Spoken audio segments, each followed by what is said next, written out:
JD in the Kirk. name of Zeus's butthole did you get out of your cell? Okay, we're almost ready to start the show. That is probably my least favorite line in that movie. So dumb. I was born to love you. I was born. All right. Hold on. We're almost. I love when people hear the behind the scenes, though. I think that's really, it gives them a sense of who we are as people, you know. We're live. This is who we are as people. Yeah. No, we're not homosexual, but we are willing to learn. Willing to learn. Right. Ladies and gentlemen, can I please have your attention? And I need all of you to stop what you're doing and listen. Now, live from Chicago, the Hal Sparks radio program mega worldwide. I have come here to chew bubblegum and kick ass. Hal Sparks, actor, comedian, and multimedia personality. And I'm all out of bubblegum. Hal Sparks. All right, let's do this. Welcome, Johnny Million. It is nice to be at a normal hour and a normal time with you, in spite of the fact that Convoy had a gig last night and you were wiped out afterwards, and I appreciate you getting up 2 weeks in a row. Which is why I'm planning on streaming immediately after this show. Yes. So stick around. It'll be yeah, it'll be I'll go live, and then he'll raid. And this show is the crazy. bag of sand. Johnny Million is the golden idol. We will just trip it over and off you'll go, and we will raid it via Twitch and send everybody on the YouTube channel at infotainmentwars.com over there, which will be great.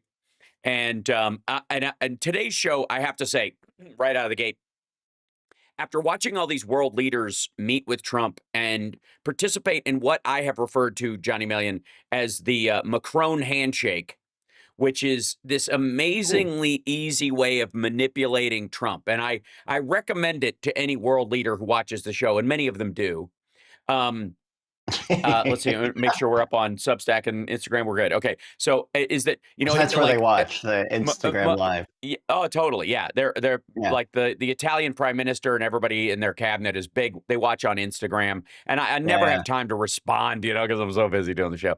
And, but I do know for a fact that I want to say hi to all the A-listers and their families who watch the show, that I know you watch the show. Hi. I'm not gonna call you out, but it gets back to me. I want you to know that I get the old elbow when I'm in LA to do the jam or something like that, and people go, you know who watches your show all the time, and so I want to say to them, thank you for watching and allowing me into your enormous living room. This place it's spacious. I gotta say, all that marble, I gotta say, when you clap, it echoes so much. I don't think it can be comfy. You know, but maybe you've got a great decorator. I don't know. Maybe that's what all the rugs on the walls are about. But so, hello, A-listers. Hello, people in former White House officials and current White House officials who tune in to figure out what the absolute hell is going on.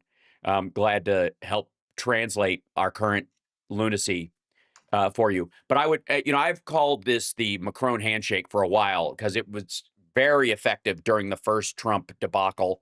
And Macron comes in with this big, like, elbow in the air, overreach handshake, and just like, I couldn't be a better friend to my friend Donald. Yes, Donald. By the way, he hates to be called Donald, and Macron calls him Donald all the time. It's not an accident. It's hilarious. Donald, my friend Donald. Oh, Donald and I were speaking. And then at the end of the conversation, what they do is, and it's pretty spectacular, Zelensky actually did it and got away with it, which is why Vance jumped down his throat. Had nothing to do with Vance just being pent up about stuff. It's that Zelensky said, you know, thank you for offering us that support, and put him on the spot. And Vance and Trump can't ever back down. When somebody says, he gave us 800 missiles, Trump's not going to go, no, I didn't, you liar. Yeah. He'll go, yeah, well, that's just the kind of guy I am, because he has no idea what's going on. So Vance tried to jump in. Yeah, Vance tried to jump in and clean it up. So Macron mastered that idea. Maloney, the Italian prime minister, not the former star of Law and Order SVU, in the White House this week, did a similar thing. Like, we believe in a lasting peace that's got to be just, and we agree with you on that. She said that to Trump, and he just nodded along.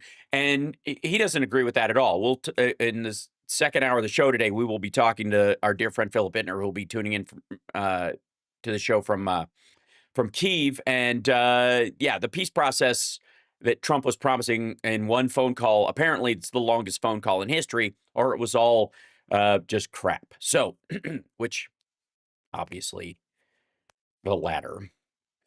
Excuse me. That said, I have come to the determination that those who are not engaged in the direct Macron handshake, which is the "you are my best friend, Donald," Macron handshake, and where you just don't let go until he's too embarrassed, Yeah. are engaged in. I think world leaders are engaged in the greatest act of direct sarcasm in the history of the world. Like, they are so like overly vociferous in their praise, and so are like company leaders. They're all just blowing smoke up Trump's keister, and he buys it. Like, it worked for Apple. Like, again, this is one of the reasons why you want somebody like Tim Apple running Apple, right?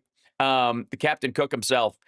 Why you want him running the company, because he's smart enough to know that if I come in and I, chastise the president and embarrass him and all this stuff, he's going to wreck the company. We're the first $1 trillion company in American history. Most of our business is done here. The ideas, the IP, it's an American company through and through, and you would destroy it on behalf of Huawei or any other, one of the giant Mexican telecoms or Indian telecoms that could, swoop in and take away a giant market share if you're not careful. And you're always jockeying for that position. And so the better thing to do is just come in and tell him, we're going to invest a bunch of money in America that you had already planned on investing, and that is right in line with the regular investment that has happened because of the normal growth of your country or your company. But he doesn't know that. So if you go, over the next 4 years, we're going to put $500 billion approximately, or we're going to make, and this is the other one, we're going to make $500 billion worth of product here. And Trump goes, ooh, $500 billion. Okay. What does the making part entail? Well, Oh, but you maybe mean a bunch of 80. parts that you get from other countries? Yeah. And you assemble things, but also you're talking about $80 billion worth of goods and trade and whatever. And then the sales of those things and the R&D involved, the sales of those things might be $500 billion, but extrapolated over a decade, right? There is no line on it. And we'll see this is very consistent with both countries and the businesses that are doing these deals with Trump, that there is no real timeline. And this is true of his alleged peace deals. The only thing that I've seen a timeline on, honestly, there's two areas. One is immigration, which we will talk about in just a moment, where the judges are giving him timelines and he's either blowing past them or acquiescing to them and pretending he's not. Or the one he gave to Iran, which was a red line of 2 months, that if they don't deal soon, I guess we're going to, quote, obliterate them, fire and fury, right? Well, apparently he's laying the groundwork to blow that one off entirely. But blah, blah, blah, Obama's red lines. So, right? So I think all of these world leaders, when they're saying like, yeah, bro, you're a genius. Oh my God. Is he like the smartest guy or what? Is literally, it's quantum level sarcasm. And Trump's ego will not allow him to spot it. It will, like, even if he's suspicious of it, he can't pretend he is or even show that he is, because it would undermine his, the illusion that he's in control of things. So let's start with immigration today, kids. Okay. The big story, shall I say the big story this week covering the bigger story was Kilmar Garcia, who was abducted from the streets of America after getting a withhold from deportation order that he was under because he has a wife and a child here. He has family.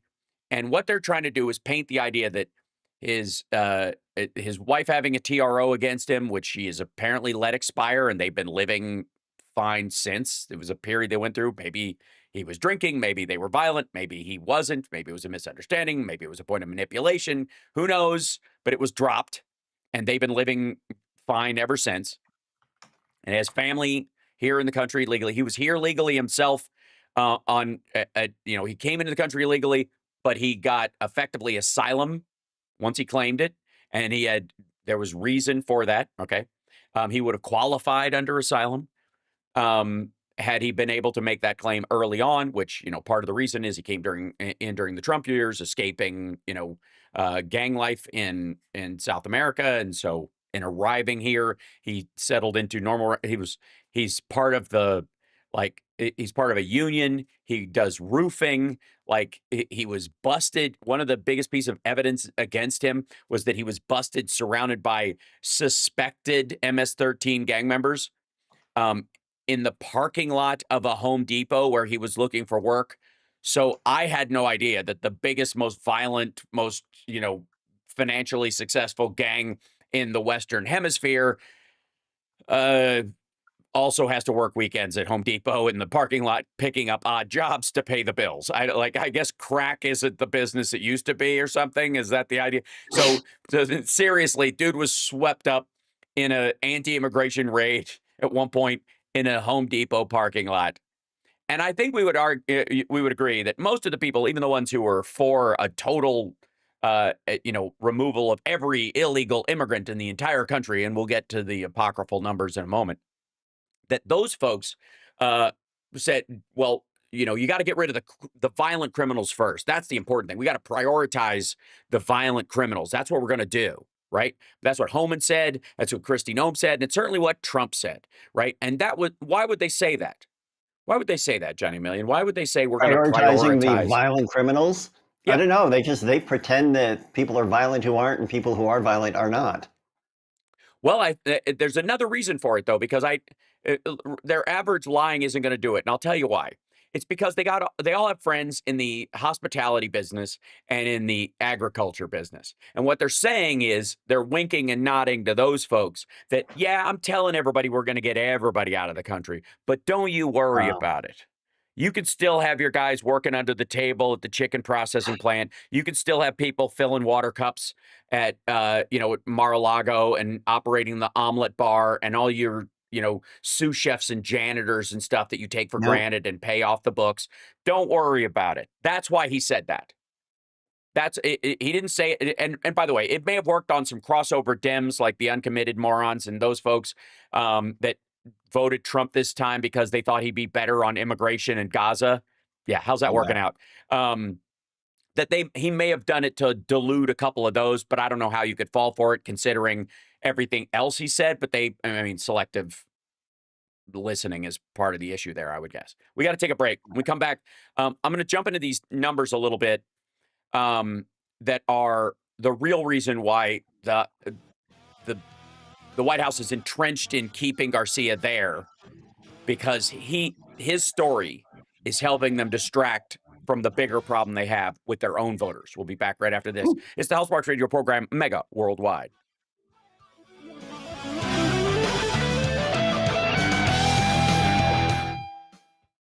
I gotta see if... Can I show you my new guitar, Hal? Yes, you can. I should hope so. Oh, it's in the casing. Actually, as a case. Yeah. That's impressive. Wow. I can't see. I can only see the middle of it. So, is it a Music Man? What is it? No, EVH. No, it's yeah. It's the Eddie Van Wolfie Halen tribute to his father. Nice. And it's got the E hole instead of the F hole, which is pretty awesome. I've always preferred an F hole myself, but sure. To each his own. I'm not, not here to yuck anybody's yum. It's this pretty. Thing's very even nice. Huge on me. Oh yeah, it's a big. Is it technically a hollow body? Is that the point? It's the. Yeah, it's a semi-hollow body, and it's got this lower bridge. You know how our ESPs have it's called a tunematic bridge. It has a kind of a ladder there. This is called a harmonica bridge. Ooh. And so it's a little bit lower. Mm-hmm. And the frets are giant, and the knobs are amazing. I'm enjoying it. Everything. I thought I was bad. Well, you are. Okay, I am bad. All right, here we go. We're coming back. Okay. It's awesome. It's very awesome. Oh, he's plugging in. Sure enough. We're coming back. I don't hear anything. It's okay. He's not playing it yet. Still got 20 seconds, guys. Oh, okay, great. Huh? Okay, sorry. All right. I misread You that. just heard me.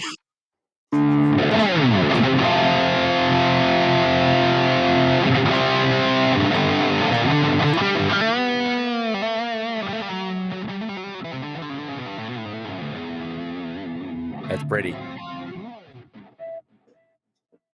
Welcome back to the Hal Sparks radio program, Mega Worldwide. Johnny Million was showing off his new guitar, and by the way, he has a live stream. It's called "It's Johnny Million," and right after the show, because he missed his show yesterday, to make up for it, he's going to be live streaming after our show. So if you're, watching on the live stream on Twitch, especially, I'll just send a raid over when we're all done. Send everybody from Twitch over to there. Which, by the way, you should subscribe and stuff. Just do that, would you, please? Is it that hard to do? Just subscribe, please, to all the stations or whatever. Especially on YouTube, if you could. If you're on any of the other things, like, hey, I do the YouTube thing occasionally. Well, then subscribe. By God. All right, now. So, how many people was Trump talking about? Kicking out of the country, a bazillion.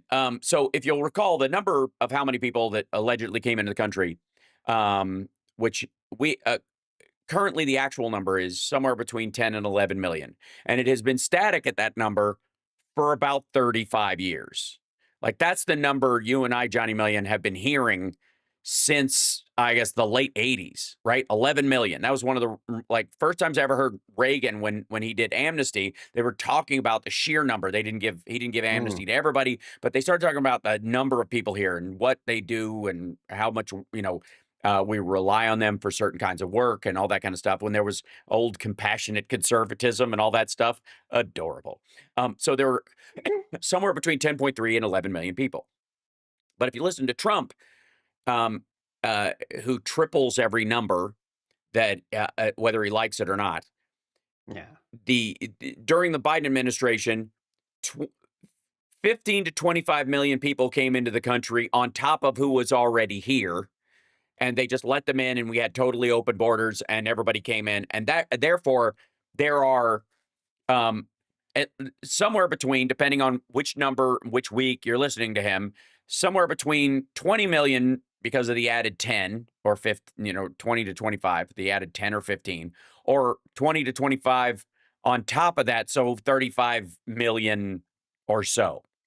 Now, you would think with those kind of numbers, rounding up large groups of them and deporting them would be pretty easy.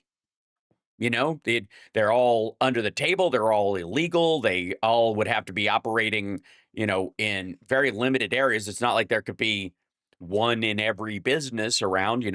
There are rules about who you can hire and whatnot. So there are a couple of areas traditionally where you go and check, and that would be factories working after normal factory hours, sweatshop type, situations, food processing plants, and agriculture, and then in some case, unpermitted job sites. You have a guy from the, who is from the, Building and Planning Commission, drive around, and if he sees a bunch of people putting up a frame that isn't on his list of addresses where they're supposed to be putting up a frame, you go, hey, guys, what's going on here? And then you find out those guys were hired under the table to do an addition that's not supposed to be there, right? This is traditionally where you go. And if they've tripled in number, then it would arguably be easier to find, right? They're not just lollygagging around. There'd be all this extra construction happening. There'd be all this extra agricultural harvesting going on, right? It seems like you'd be easy to, let's say you're not going to get all 25 million of them right out of the gate, but half of them, right, not even that much. 20% of them, 10%, 5%. How about just a 25th, 1 million people you're going to get in a year? They just came in. They don't have the right to be here. You can prove it right away.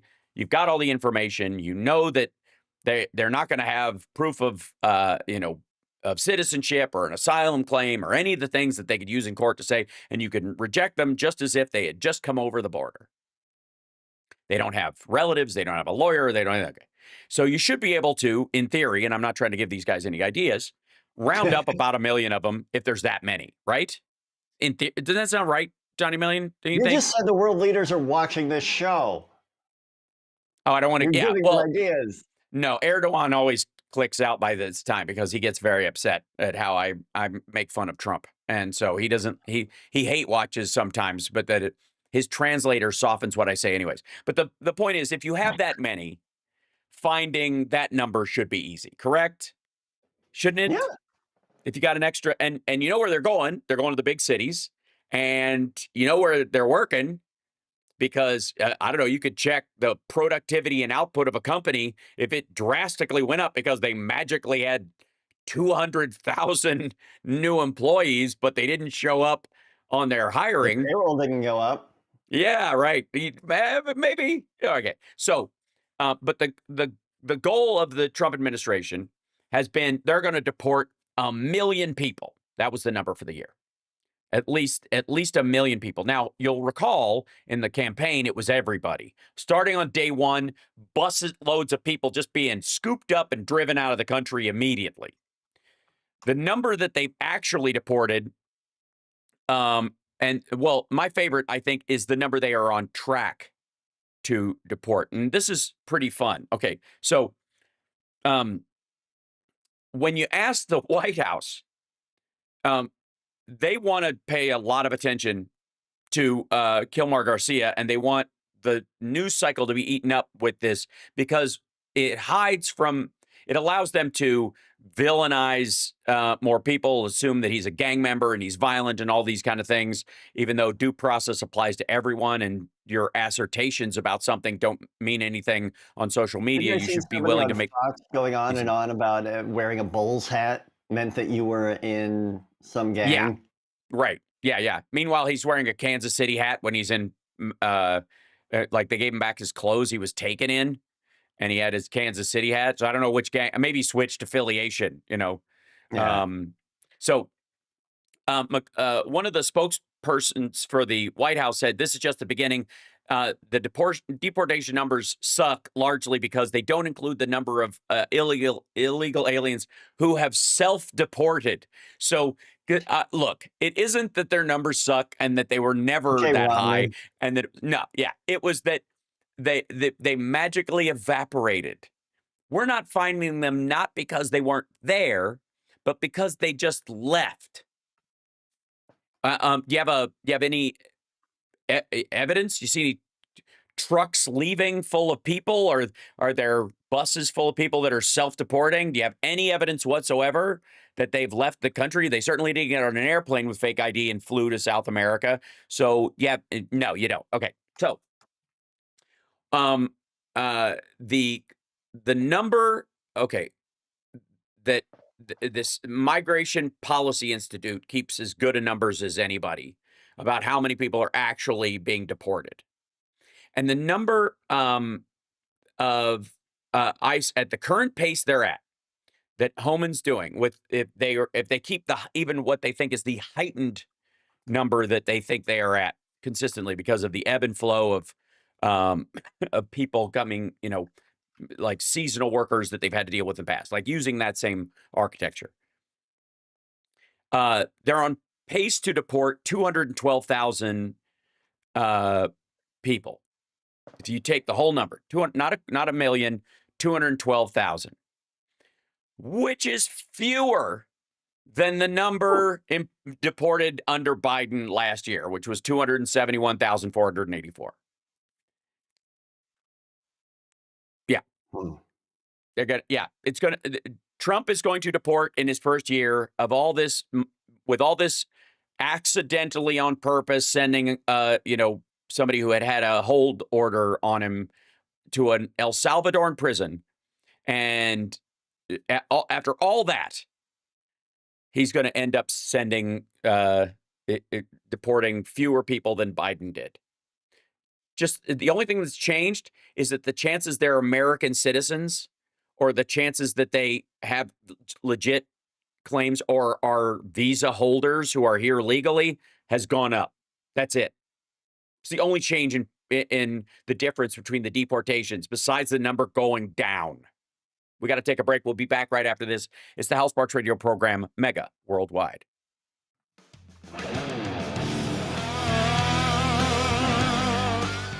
This is the, here you go. Shrink this down so you can see it. Everybody in the chat room. So this is Meisner of the Migration Policy Institute said a preliminary analysis of the available data shows that arrests in the interior of the U.S. are up sharply, but deportations are not keeping pace because they closed the border is the idea. And there aren't all these people coming in from Canada, like they said, and they really are only happening at certain areas on the border. And again, if the wall worked, you wouldn't need to crack down on it at all anyways, but whatever. Okay. ICE appears on track to arrest nearly 240,000 immigrants this fiscal year, more than double the year before. But they still have to process them, which means they will only deport the same pace, just like, Biden's, deportations were based on arrests that they made, and they had to give people a chance to make their point in court. Otherwise, you might actually throw American citizens out, right? So that was where it said, Meisner said the agency at current pace would deport about 212,000 people, fewer than the 271,484 last fiscal year, most of whom were arrested after crossing the southern border illegally. Analysts say arrests have clearly increased and detention centers are nearly full, with more than 47,000 being held in late March. Thank you. But removal flights are up more modestly, up from 100 in January to 134, which is about a 15% higher than the prior 6-month average.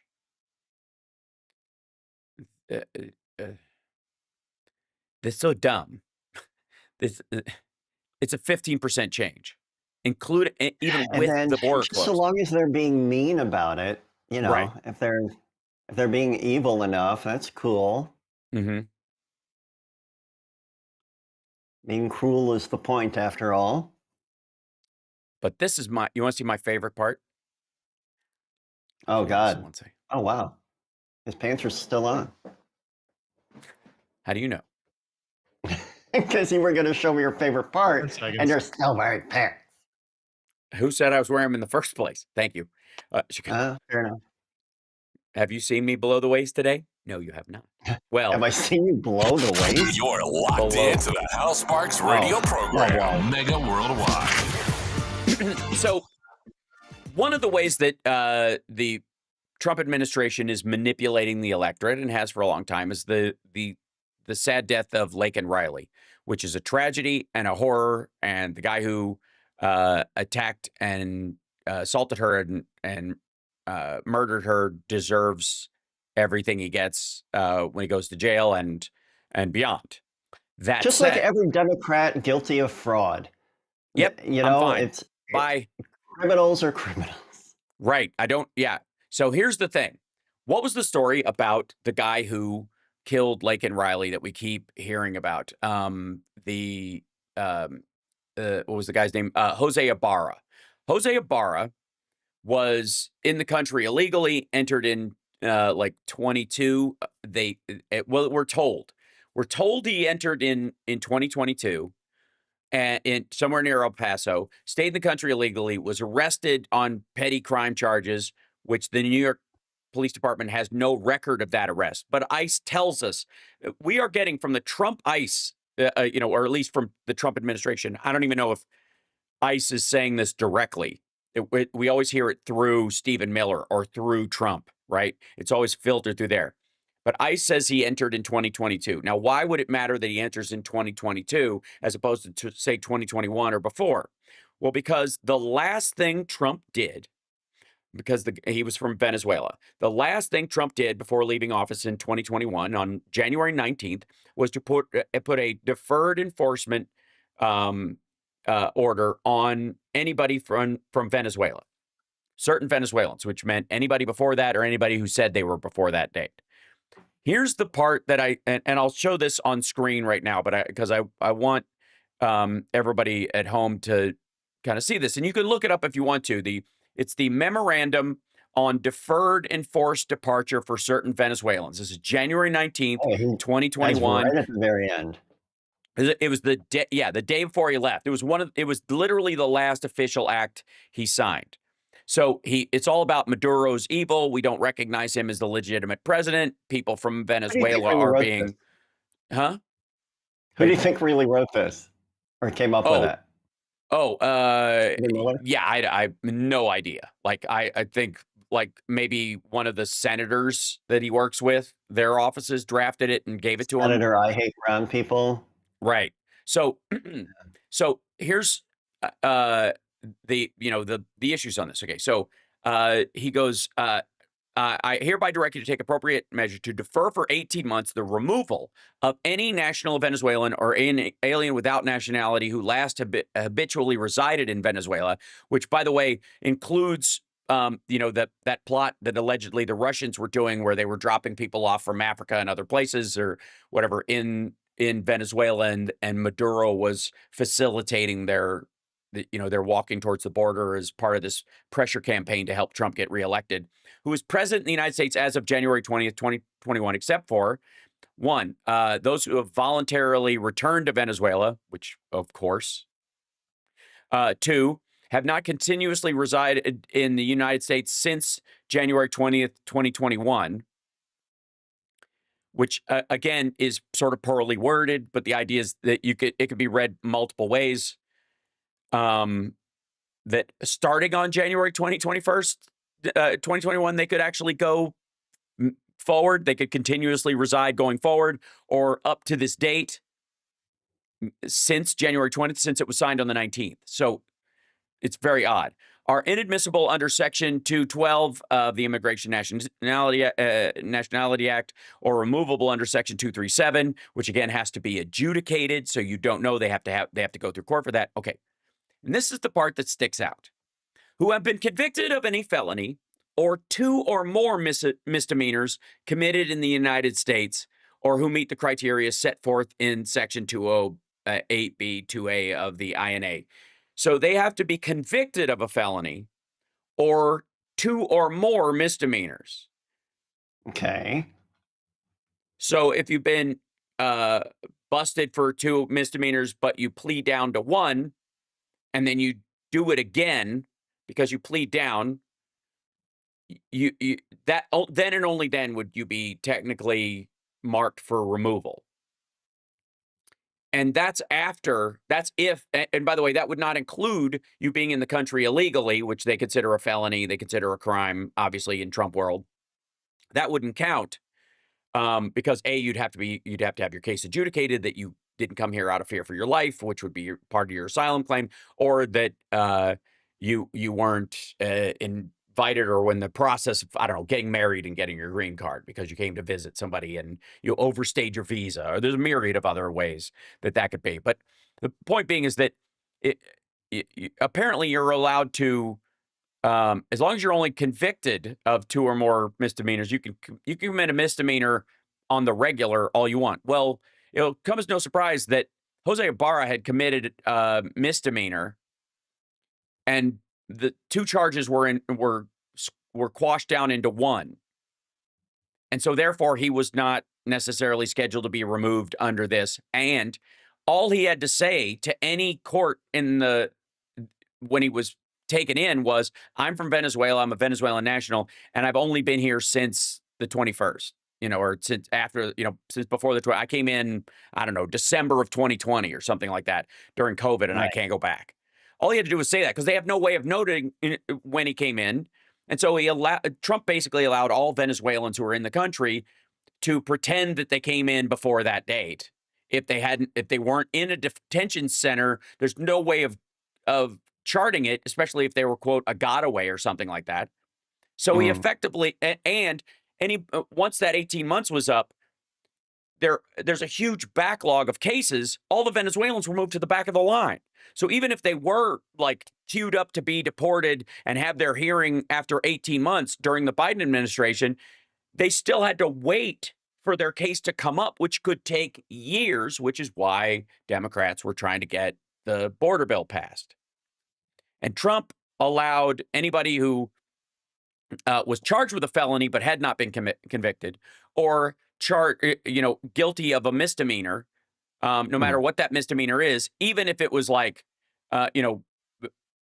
a sexual assault conviction, downgraded to a misdemeanor after a plea deal, right? That would count. And Jose Ibarra would be able to stay in the country for an extra, beyond that 18 months, waiting for his trial to come up and free to move around because of that deferred enforcement. And this, he goes, people who are deported, excluded, or removed prior to January 20th, 2021 aren't allowed to have deferred enforcement. Well, why would they? Okay. And those who are subject to extradition, meaning that if Venezuela asked for them back, but we don't have an extradition treaty with Venezuela, so it doesn't matter. So maybe maybe this is just boilerplate, or it's supposed to mean anybody that was from a third country that came through Venezuela. So maybe we have an extradition treaty with them, something like that. Okay, and whose presence in the United States, the Secretary of Homeland Security has determined is not in the interest of the United States or presents a danger to public safety, or those whose presence in the United States, the Secretary of State has reasonable grounds to believe would have potentially serious adverse foreign policy consequences for the United States. These are that's Trump's last act in office, basically creating a dozen loopholes for anybody from Venezuela to stay in the United States for at least 18 months before they even get a date to have their case adjudicated in the future, while there is a line of people, 10,000 humans long, in front of them that are waiting for their date as well. Now, do you think he did that because he really cares about Venezuelans? Does anything point to Donald Trump thinks that Venezuelans, the poor Venezuelans, oh dear, the Venezuelans? Because according to Trump and his assertion about our current state, we are at war with Venezuela. Do you know that? Do you know that, Johnny? No, that's new to me. Yeah. It's a war on terror kind of a war, but a war just the same. It's the same languaging we would use internationally about Syria or any of the ISIS-held territories, or I guess Taliban-held Afghanistan, those kind of things. So an appeals court this week denied the Trump administration's bid to end deportation protections for Venezuelans in a hilarious fit of brutal irony. And the case is one of several challenging moves the Trump administration is to cancel the temporary legal status of hundreds of thousands of people, many of whom, by the way, he started. These are people who their DD or their the suspension of their removal was extended by the Biden administration because, unlike the Trump administration, the Biden administration does genuinely care about the lives and safety of Venezuelans who might be fleeing the country because of Nicolas Maduro and his, wiping out his opposition or anybody who might have voted for the other side, those kind of things. So Trump wants them sent back so Maduro can deal with them, I suppose. Or the gangs in the area can deal with them, however. But the three-judge panel said that the government had not demonstrated it would suffer irreparable harm if the ruling stood, meaning that if those people were allowed to stay in the country under their deferred endorsement or their special status. The temporary protected status, the TPS holders in the U.S., which is about 700,000 people. And again, Trump punted the Venezuelan deportations as his last act in leaving office last time. And now, according to him, the reason we can deport these people and we don't have to have real adjudication, real hearings, is because there is a coordinated effort that Tren de Aragua is a subsidiary of the Venezuelan government, and they are participating in the flooding of migrants into our country for as an act of terror. That's the argument in court that they have been making. That Venezuela controls Tren de Aragua, and Tren de Aragua is acting as an army on behalf of the Venezuelan leadership and sending folks into the country to, murder and kill and destabilize and I don't know, saboteurs, but the idea is that it is an act of terrorism, international terror. And therefore, since we are, we have not declared direct war on Venezuela, for these rules to apply, the administration has had to make a case that these are agents of a foreign government that we are at war with. And by the way, that's not working.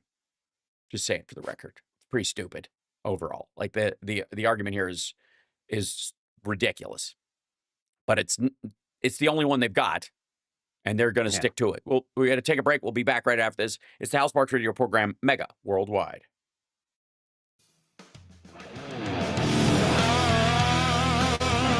This part. When we come back, we got to there's so much to that story, but when we come back, I want to talk about Harvard. And I don't know if you know this, but apparently the whole thing between Trump and Harvard started because of a letter that was accidentally sent to them that wasn't supposed to be sent. So it was a mistake, but they're not, now it's, there's so many hurt feelings on both sides. And I'm just saying it doesn't speak to the possibility that there will be a peace deal in Russia and Ukraine if Trump can't get over his team accidentally sending an accidental letter to Harvard that they weren't supposed to send that set off the difficulties. They can't ratchet that down with Harvard. You think they're going to unwind Crimea and Kursk? So stupid. And then, of course, right. And that's where we haven't even gotten into tariffs will be a thing. 30 seconds, guys. Thank you. Over the next little bit, but open this up, and I'll open this up. Okay.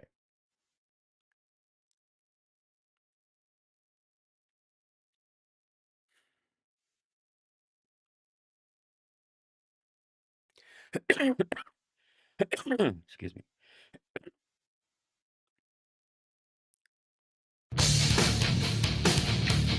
Welcome back to the Hal Sparks radio program, Mega Worldwide. Welcome back. So, you've heard the back and forth with the Harvard thing, have you not, Johnny Million? Do you know about the Trump administration via Stephen Miller thinks that Harvard is so anti-Semitic and is so unwilling to stop being anti-Semitic that all their funding for to find a cure for Alzheimer's must be scuttled until such time as they allow the federal government to dictate their curriculum and their hiring practices, which sounds very conservative to me. Sounds very Freedom Caucus-y. Sounds very this is exactly what the Tea Partiers were all about, was that the federal government could tell learning institutions what to do, especially, by the way, via, and this is my favorite thing, via the Department of Education. That's right. The organization by which Trump is removing the funding or threatening them with, further issues. Department of Education, which he doesn't think even should exist. He believes that the federal government shouldn't have this kind of control and that education should be left up to the states, and we should get out of the business of education, except when it comes to muscling around Harvard. And then it turns out that after all this, so for those of you who don't know, Harvard responded to this letter that they got from the White House that said that they should, among other things, that the administration demands oversight on hiring, admissions, and curriculum. And it was so absurd that Harvard just reacted immediately by basically telling the White House to go pound sand. It was the biggest pushback that anybody had seen so far against some moves by the White House. Sure. And it was inspiring to a lot of folks because of that. Yeah, people were thrilled about it. Go read the website, read the statement. Yep. Exactly. So here's New York Times saying Harvard's decision to resist Trump is, quote, a moment of significance. And so, this big back and forth, everybody biting each other's necks about this stuff. And well, it turns out that Trump officials blame a mistake for setting off the confrontation with Harvard. An official on the administration's anti-Semitism task force told the university that a letter of demands had been sent without authorization. So they took it back. They realized they didn't mean to send it. And so they tried to unsend it, essentially, and bring Harvard back to the table. Harvard And it's really University hard. Have you ever tried to call back an email? It's just people It's see rough. it anyway, and then they just see that you're trying to recall it. Yep, It and they're never like, works. I don't believe you. You really meant it. You just got in trouble. Well, Harvard received an email letter from the Trump administration last Friday, and this is when this all kicked off, that included a series of demands about hiring, admissions, and curriculum so onerous that the school officials decided they had no choice but to take on the White House. The university announced its intentions on Monday, setting off a tectonic battle between one of the country's most prestigious universities and a U.S. president. Then almost immediately came a frantic call from a Trump official. The April 11th letter from the White House Task Force on Anti-Semitism, this official told Harvard, should not have been sent and was unauthorized, two people familiar with the matter said. The letter was sent by the acting general counsel of the Department of Health and Human Services, Sean Keaveney, according to three people who were briefed on the matter. Mr. Keaveney is a member of the Anti-Semitism Task Force. It's unclear what prompted the letter, except him hitting return or clicking send. What else sends an email? Like a spell? Some people at the White House believed it had been sent prematurely. Maybe the demands were going to be more onerous. Who can say? But its timing was consequential. The letter arrived when Harvard officials believed they could still avert a confrontation with Trump. They had been told they were going to receive a letter on Friday, and they did. Oh. And it was this letter. So they got this letter at the time. Like they heard they were going to get a letter, and they're like, no. Oh, that was the wrong letter. Like he had circulated, instead of circulating it, he just sent it straight ahead. A senior White House official said the administration stood by the letter, calling the university's decision to publicly rebuff the administration overblown and blaming Harvard for not continuing discussions. This is the part that is kind of amazing. It was malpractice on the side of Harvard's lawyers not to pick up the phone and call the members of the anti-Semitism task force who they had been talking to for weeks. Instead, Harvard went on a victimhood campaign, said May Mailman. Really? May Mailman? Well, it sounds like they should be easy to spot. Miss Mailman? Her name is Miss Mailman. That's got to be rough for the pronoun police in the anti-woke brigade. I was kind of what to call with the last name of Keaveney because it sounds like a really weird adverb. Like, doesn't this taste sort of Keaveney to you? It's a bit Keaveney. You know what I mean? He's 6 degrees of everybody. Like you look and he's less than 5 people away from you all the time. It's weird. He's being a little Keaveney.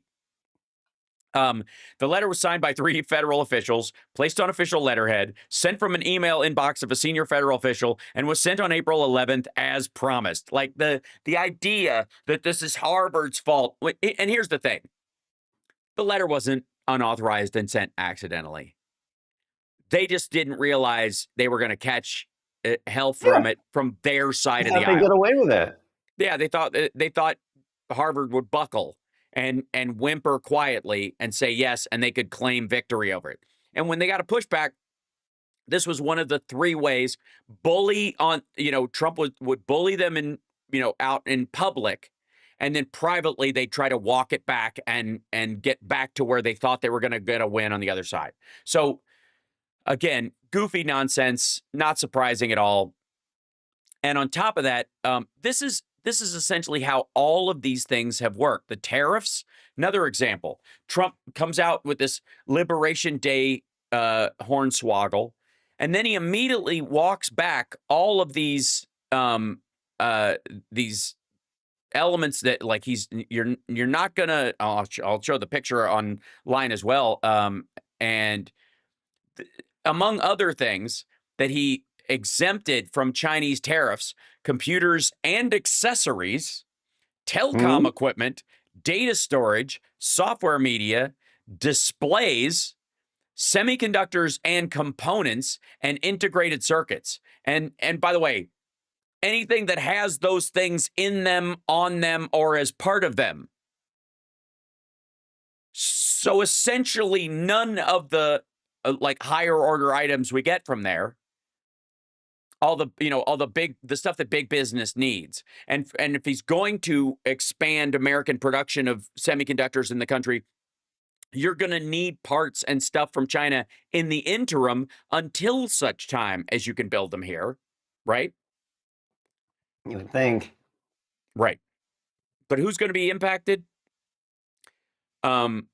Drop shippers, all the Trump fans who do CrossFit and make their living, selling jump ropes online that they get from a Chinese factory, but they put their business's name on them, and then they sell their like workout wear, and you get a free jump rope with every one of them. Except now the jump rope now costs more than the clothes, and which they shifted. Maybe they shifted to Thailand or another buyer, or a seller that they could find in another part of the world, India, something like that. And yet they still have to get these other elements from China for the time being because they can't find another, factory to tool up quick enough. So they're just done. So they got whatever stock they have right now. And then once it's gone, it's gone. And their only option will be to not sell those items or have those free giveaways that incentivize people to join their service programs, or they will have to triple or quadruple the price and pass that along, which is, what's the word? Inflationary. What?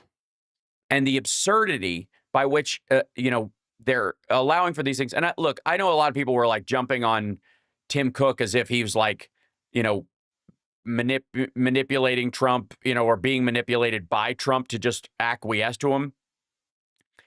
I would argue that a company that big with that many employees and that much stuff will do a little bit of showboating with any administration to make sure that they are not affected by these tariffs that have no meaning.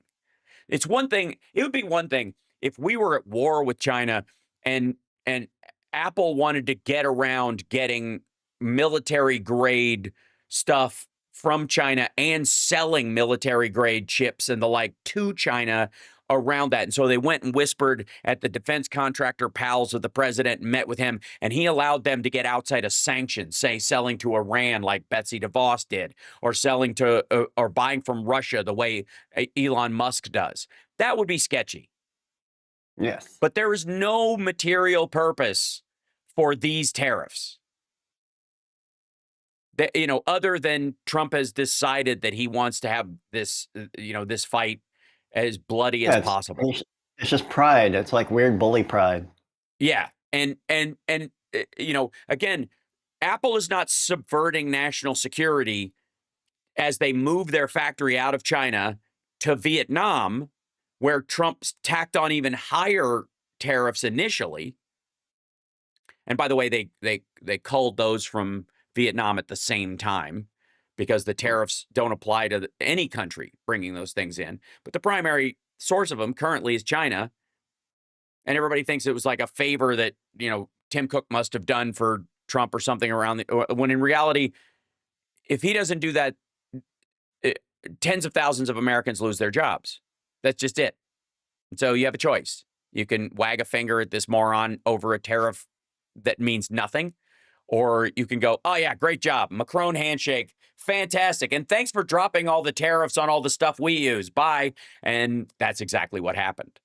The manipulation of Trump is the only way people are going to get through. And that's why hats off Gretchen Whitmer for coming down there and trying to save the Michiganders from the threats imposed by the vindictive nature of Donald Trump in the interim. She's not going to vote with him. She's not going to support his stuff, but she's smart enough to know that she's not going to sacrifice her constituents at the altar of just giving him what for in public. Better to manipulate this moron than to start. Look at what's happening with Harvard and how delicate this guy is. I rest my case. And in the meantime, you can tell him he's great while winking at everybody. Give and he him won't a chance to rewrite history, Hal. Then you'll see how it really went. Right, exactly. All right, we got to take a break. We'll be back right after this. Philip Ittner will be joining us from Ukraine. Apparently, They've signed an initial deal. They've signed an initial deal. We'll be back. Oh. Mm. Oh. All right, go here, and then I'm going to add him to the right over here, and then I will go up to here and go to oh, sorry, here we go. There we go. Gentlemen, Hey, can you hear us okay? Yep. Can you Excellent. hear me? Yep. Yeah. Fantastic. Beard looks perfect, Phil. It's true. Ah. Yeah. So I got to say, along the lines of what I was talking about, the Sviridenko am I saying it right? The Ukrainian negotiator. She's the deputy prime minister, but she's also negotiating the rare earths deal. Mm-hmm. Yeah. Posted a picture of her with Trump, or sorry, with Besant signing the precursor to the mineral deal. And we're happy to announce the signing with our American partners of a memorandum of intent, which paves the way for an economic partnership agreement and the establishment of an investment fund for the reconstruction of Ukraine. Like she's Macron handshaking this dude, and masterfully, I would say. There's a lot to do, but the current pace and significant progress give reason to expect the document will be very beneficial for both countries. And this might, we'll talk about the walking away part from Rubio as well. Which it's hard to say if that the RADA has not seen the mineral deal yet, and it won't be able to be accepted unless they pass it. Sure. They'll probably rubber stamp it, but already today we've had a couple of members of the RADA saying not so fast. So we'll see. Mm-hmm. Let me see if I can find the Rubio talking about walking away from the deal with Russia and Ukraine, which everybody, it's odd, but I got to say, it doesn't seem like it benefits Russia the way they kind of immediately assume, because it's not like Ukraine's going to step back and we're still going to sell them stuff. Maybe, or maybe not. But what I think it will definitely do is galvanize Europe. Yes, I agree. Yeah. And it's an own goal, because they're willing to give us billions of dollars to buy Patriot missiles or something. But Trump just hates Ukraine, hates Zelensky, so he won't take $10 billion to buy Patriot missiles, for example. So, right. But look, I think it's important to remind everybody that the Ukraine. I want to get this. Is that the entire American arms industry is going to tank? Yeah, it's really going to be hurt bad, not just because of Ukraine, but because the Europeans don't trust the Americans anymore. So they're going to build their own arms industry. And already we have people like Rubio saying, "Hey, you got to buy our stuff. We want you to spend more of your." Got it. Thank you. We want you to spend more of your GDP, but we want you to spend it buying American weapons. And the Europeans are like, "Why would we do that?" Yeah. Yep. Agreed. Another own goal. Yeah, it's so peculiar. Yeah. You're listening to the House And the Radio program, Mega Worldwide. I've had people walk out of me before, but not when I was being so charming. Video streaming at housesparks.com. I don't care for you if the putrid sludge you're troweling out. Puss-face little pimp stick. True progressive talk. Might be a good time for you guys to give up. So, obviously, a lot to talk about with our dear friend Philip Bittner, who's joining us, host of On the Edge. You can check it out at his YouTube channel as well. And we're glad you're safe and with us this week. So, obviously, there was a lot of movement and talk this week, and not the least of which was Marco Rubio at a on a tarmac, and I'm going to play that audio for you now. I hope it's clear enough because he is, like I said, on a tarmac. But this set off a bit of a, I wouldn't say a firestorm, but a question of conflict within the White House. It's a terrible thing, but it's not our war. We didn't start it. The United States has been helping Ukraine for over the last 3 years, and we want it to end. But it's not our war. I want everyone to understand that. And the reason why I make that point is the president has spent 87 days at the highest level of his government repeatedly taking efforts to bring this war to an end. We are now reaching a point where we need to decide and determine whether this is even possible or not, which is why we're engaging both sides. As you know, Ambassador Witkoff has had not one, not two, but 3 meetings with Vladimir Putin to determine the Russian perspective on this and understand what it would take for them to end it. We've, General Kellogg, myself, and others have had repeated engagements with the Ukrainians. So we came here yesterday to sort of begin to talk about more specific outlines of what it might take to end the war, to try to figure out very soon, and I'm talking about a matter of days, not a matter of weeks, whether or not this is a war that can be ended. If it can. Okay, now you get the general gist of this, and Trump followed up a little bit later with a sort of like parroting that a little bit, his own kind of personal frustration. So again, we have a chicken and egg situation with where it came from first. But I doubt Rubio is the type who would go off res in terms of, his talking points if Trump hadn't signed off on it. The idea that he would gaffe is a little weirder. So it seems like this is just reflective of him trying to justify Trump's frustration with the conversations with Putin.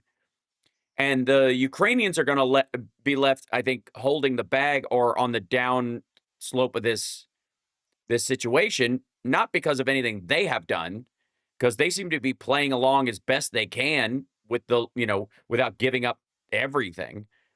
But the Russians just seem to be completely comfortable dangling Trump at the end of a hook and laughing at him and his whole idea that he was going to solve it in an afternoon or with one phone call, or that it never would have happened if he'd have been there, which is all lie, clearly. Well, and I mean, you've had Trump in the last week saying that Ukraine started the war, which is a blatant lie. Is seeing things through a Kremlin prism. But the fact that Rubio, who should know better, and has spent the vast bulk of his career being very critical of Moscow. So I don't think he believes a lot of what we just heard him saying. But to have him say that this is not our war, quote unquote, our war. Well, what happens if Russia is victorious in Ukraine? That will change the entire political and economic dynamic of the European continent. Because you don't have to have Russian tanks on the Champs-Élysées or fighter jets buzzing Berlin for the implied threat of a renewed and reinvigorated aggressive Moscow exerting its dominance over European capitals, because the threat will always be there, that we are right on your doorstep. We can roll tanks anytime we want. We don't have to, but you better play ball with us politically and economically. And so we lose not only some of our strongest allies, and apparently Trump doesn't care about alliances, but let's talk about something Trump does care about: trade and economics. And the European Union is our, one of our largest partners, that isn't directly connected to us by a border. What happens if Moscow says you're not trading with, if Moscow goes to Prague or to, Rome and says you're not going to deal with America anymore, we don't like it, with the implied threat of we're right next door with a lot of weapons, and we've got a well-trained army that's battle tested and all the rest of it. And not only that, also we're going to infiltrate your body politic. We're going to keep playing the hybrid war game. For him to say that we can just turn our back on Ukraine as if it's none of our business and just walk away, and scot-free and no repercussions is woefully ignorant. And the man is the Secretary of State. He is our top diplomat. He should understand geopolitics better than saying something so stupid as Ukraine is not our war. What happens here is going to change the fate of the planet. That will include the United States. Our oceans cannot protect us anymore. We need to wake up. And a statement like that is reckless at best. Yeah. It's ignorant and reckless. Well, so I know, just from, Rubio's past hawkish stances on Russia, that has not changed.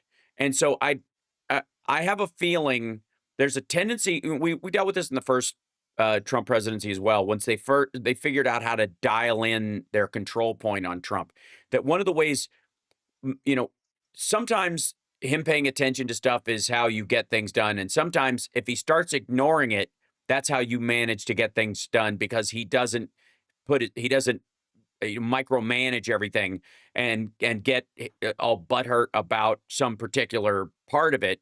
And in the case of Ukraine and the Zelensky meeting and the like, that, him being butthurt about that meeting with Zelensky really did teeter this whole thing on the brink of Ukraine is just going to, we're going to be more on Russia's side in this argument going forward. And Ukraine's going to have to accept some crap, right? They're just going to have to eat part of this because we didn't like that meeting.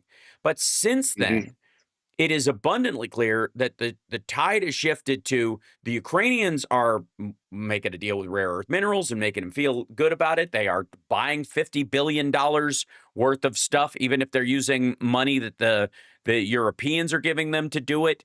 And again, this is replacing money that Trump is stripping out of the budget that would go to, American states that produced a lot of this stuff in the first place. It would be basically just taking some of the money that we had sent them and bouncing it back to continue to buy stuff instead of, once you stabilize your economic system, that money becomes back online instead of just using it as a repay, buy some more arms with it to buy favor with the administration. That seems to be working to some degree, but it's the Russians that have basically, they seem to be under the opinion that they've got Trump by the short and curlies, and there's nothing he can do about it.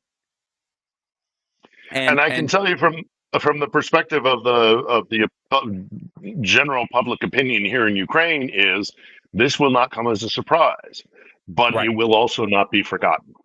Right. This will be a betrayal of huge proportions, and it won't be forgotten when this war is over, as all wars come to an end. They won't forget that America turned its back on it, on Ukraine at a pretty desperate time. So we just continue to seemingly shoot ourselves in the foot. Well, and the point I'm trying to make is that while the overt stuff that's coming from Trump around this is that if we start paying more attention to it, what Trump is going to get is more friendly towards Russia and more entrenched against Ukraine. And it may be that people in the State Department, including Marco Rubio, are like, you know what? There are bills in place and materials on their way that Ukraine has or will get, that if we just keep his eye off of it, he will not stop these things from continuing forward. He'll just ignore them unless one of these Russia whisperers yells at him. And so the best thing to do is if we leave right now, if we just go, you know what? We can't do anything about this. We're going to focus on other things. What happens is that lack of focus benefits Ukraine as opposed to the other way around. The assumption has always been that if America's paying attention, the arms and the support are going there. But in this particular case, because of Trump's predilection for helping Russia, the less attention he pays to it, the safer it is, because Congress has already allocated some stuff. He'll just sign off on things. They'll just go through, but it won't be his, throwing like the Iran deal or something out the window, which is what he did, right? That might be what the problem with on. that. Well, maybe, and if that is the way it turns out, then fantastic. But there's a problem in that, I think, because lots of them, but lots of them. But the one thing Trump is not going to take his eyes off is Russia, and the sanctions on Russia, for example, and his apparent absolute sycophantic desire to be Vladimir Putin's buddy. That's not gonna go anywhere. If if Rubio or the State Department or the Pentagon or defense is thinking, if we just kind of let it simmer in the background, maybe he'll forget about it. That might be the case with Ukraine, that he can kind of put it in his rearview mirror, but Russia is not going to be in his rearview mirror anytime soon, and his desperate desire to I be agree. I think Putin's there's buddy.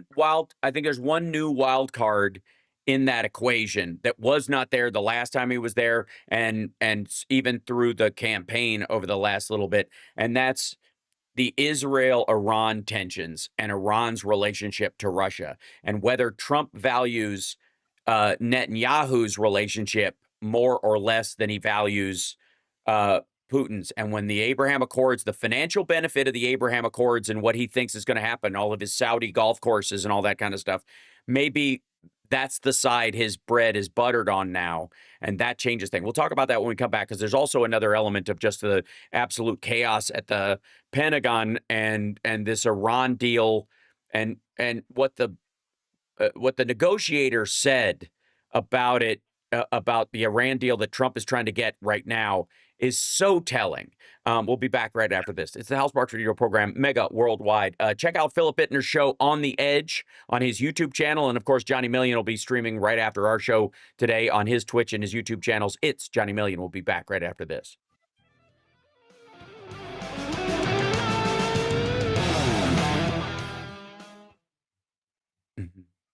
By the way, I don't know if this interests either one of you, but I can send a link apparently where you can dual stream on your channel.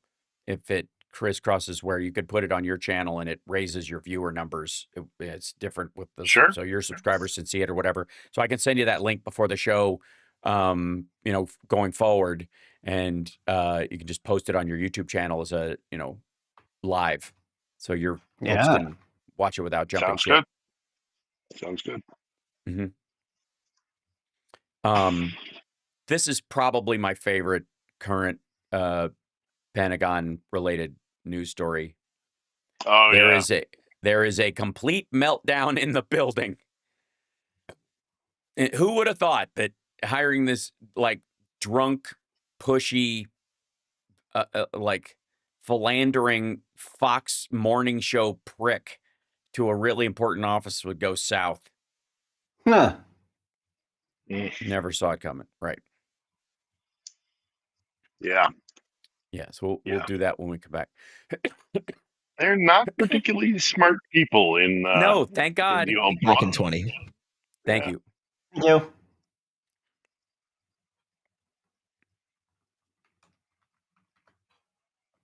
This is what I was talking to, by the way. In the negotiators and from inside the You're locked into the Hal Sparks radio program, Mega Worldwide. So there are very telling signs when you look at what the Trump administration is up to, where your concern is, what are we more concerned with? The areas that they are good at, or the areas that they are very bad at? And I think most of the time, most of us are more concerned about the things they are very good at, and that maybe they can manipulate the press and they can turn the public opinion on Ukraine or something like that, or they can, I don't know, corruptly hand, crony jobs to their buddies or whatever. But I think really the bigger concern, and this seems to be across the business world right now, and across anywhere where there's a conflict that Trump has his fingers in the mix at all, is where he's really bad at something. Bad at hiring people, bad at negotiation, bad at comprehending the issue itself. And nothing wraps this up better for me than a couple of headlines or a couple of points. This one's from Axios. It says, Israeli Prime Minister Benjamin Netanyahu is concerned the U.S. will reach a deal with Iran that's similar to the one the Obama administration signed in 2015 and President Trump himself abandoned. Nothing. I mean, that's where they're headed. It's going to look exactly like the Obama deal that he scuttled, because that's the best you can get if you're going to get a deal at all. The Obama administration did a masterful job putting that together. They kept Iran from getting a nuclear weapon while still possibly moving them towards, nuclear energy as with inspectors coming in and all that kind of stuff. And Trump is going to is like, that was the worst deal ever made. And then he's going to basically recreate it. The only difference is that for them to accept it, it's going to have to be like Obama's deal, but it can't sunset and the next president can't. They're going to have to go, we're not going to consider it official until Congress passes it so that it's a permanent peace deal, a permanent, deal, because if the next president can come in and get rid of it, we're in no better situation than we were before. Although we expect that if it's a Democrat, they probably will want to keep it. Along the same lines, and this is kind of where it's all kind of fits together, is with his tariff nonsense, is there was, and I think this, is similar lines. Fund managers quietly fear Trump doesn't have a tariff plan and that, quote, he might be insane. Some fund managers concerned that the White House is not acting rationally, but rather on ideology, and some even fear this may not even be ideology. Netanyahu, while he's very comfortable manipulating Trump and he's glad to have any of the support that he has, and any president that's in there, no matter who they are, is always the best friend Israel has ever had, according to Netanyahu. Obama was, Biden was, Trump was. It's just how you do it, right? But secretly, whatever he's saying to each of these guys, he might not have liked that Biden was denying him bigger bombs. He might have felt like Obama was like slow walking stuff and was too focused on the two-state solution. Darn that guy. But secretly, he thinks Trump is, to quote Pete Holmes as Batman, rich and nuts. Basically just rich and nuts. And that seems to be the general thought everywhere. And fish stinking from the head, he is now, instead of hiring sensible people to calm markets and calm our defense partners and calm our allies, he's just hired every dum-dum he can find, including booze hound, groper, and philanderer Pete Hegseth. This is a quote from media. This is a quote from a Pentagon official. There is a complete meltdown in the building. Pentagon reportedly in chaos as Hegseth loses 4 staffers in one day.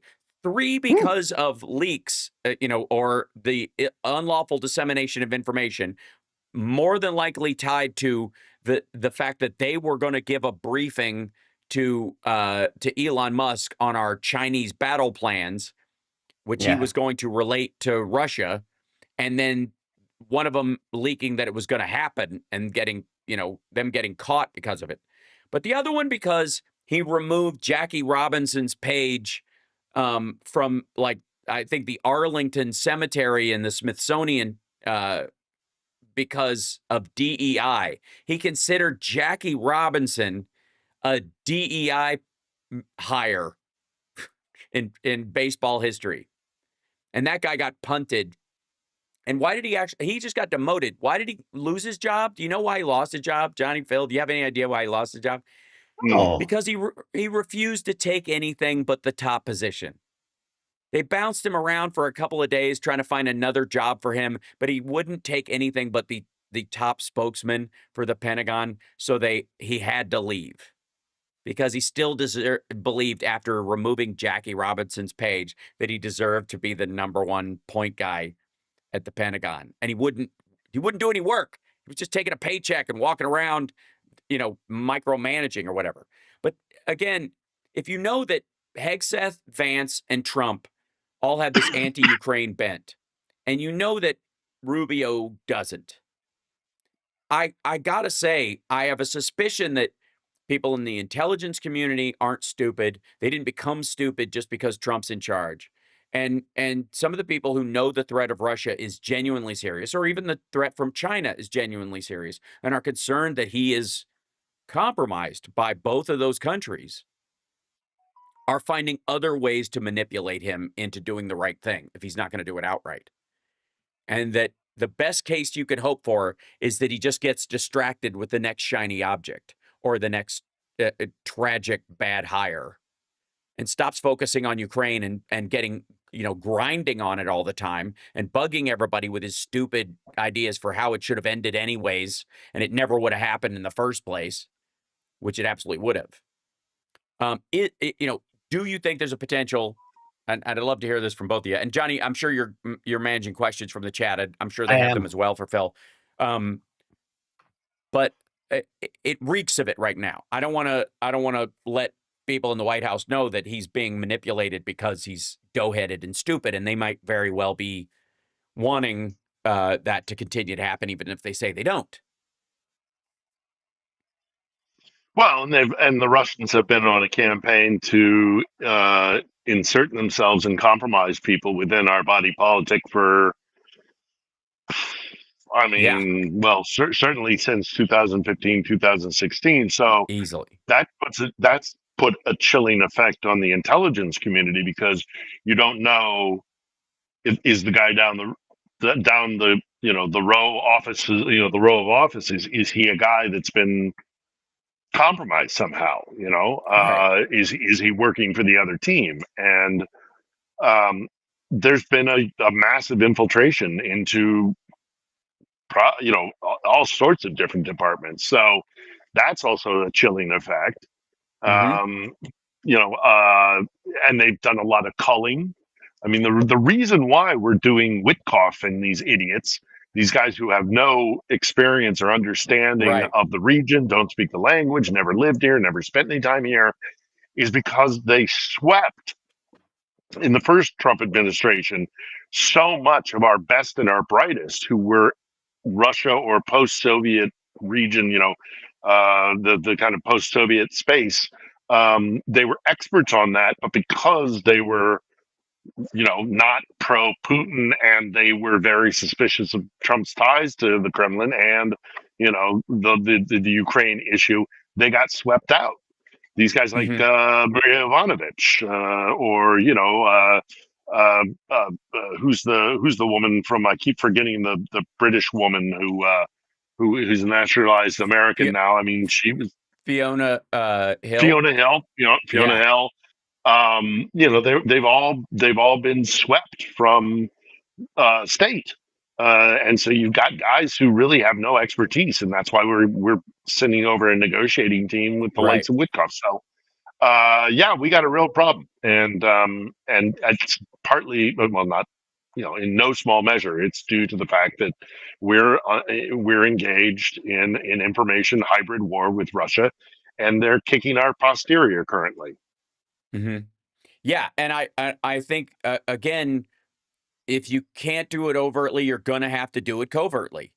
And I think there are a lot of people in the intelligence community and other stuff who just realize that this time around, the previous plan and function didn't work last time, or the people that helped make it work when it did aren't around to pick up the slack anymore. So another strategy is needed.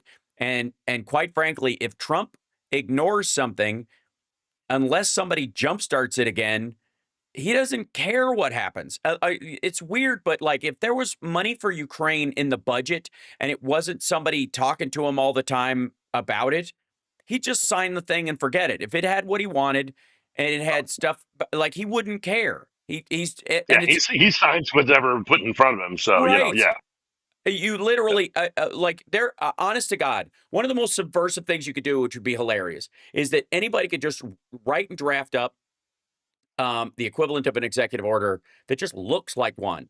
2 pages that say, I authorize and call it something like the America First, National Golf Day policy. But in it are 2 sentences that say, I also allocate any previously or unsent funds to Ukraine to be sent and whatever. And he'd just go hackety, and he'd hold it up, and that would be that. And he wouldn't be the wiser. If you snuck it into one of those folders that he was just signing on a Wednesday, and you could even have people in the administration who were for it to help, because they know that this is the only way you're going to get a bunch of stuff done. And quite frankly, what he's going to sign, that big, beautiful bill they keep talking about, no matter what's in it. Yeah. Really. Well, if it cut Medicare, Medicaid, if it added funds to Ukraine, he's not going to care. He's just going to like that he got a big, beautiful bill passed. And the other thing that we have to take into consideration, and I know that people within the intelligence community, contacts that I've had for quite some time that I occasionally touch base with, the other issue is that if you're going to do this again, you got to get them this time. You can't, if you're going to, it's the old adage, if you're going to take a shot at the king, you best not miss. You got one shot. I mean, look at the damage that the Mueller report did to diminishing the very real threat from Moscow. And if you look at the Mueller report, it didn't say that he wasn't in, there wasn't that there wasn't a connection between Moscow and the Trump campaign. It said quite the opposite, quite frankly, but it was manipulated by Burr and the rest of the administration, and now we have Russia. And That's all you have to. That's all you have to say now to diminish anything threatening from Moscow is Russia. It's a meme. It's a very good way of diminishing the very real threat. That's why we have hashtag Epstein. We got to take a break. We'll come back right after this. I think we have some. I know we have some questions that Johnny has for you, Phil. But I think I have something that can make both of you laugh when we come back. I'm fairly certain. All right. Sounds good. I'm fairly certain. We'll be back.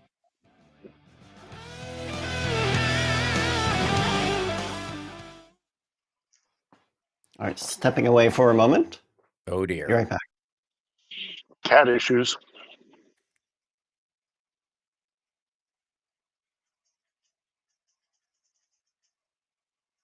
Yeah, the Iranian stuff is just amazing to me because, this is from I was there.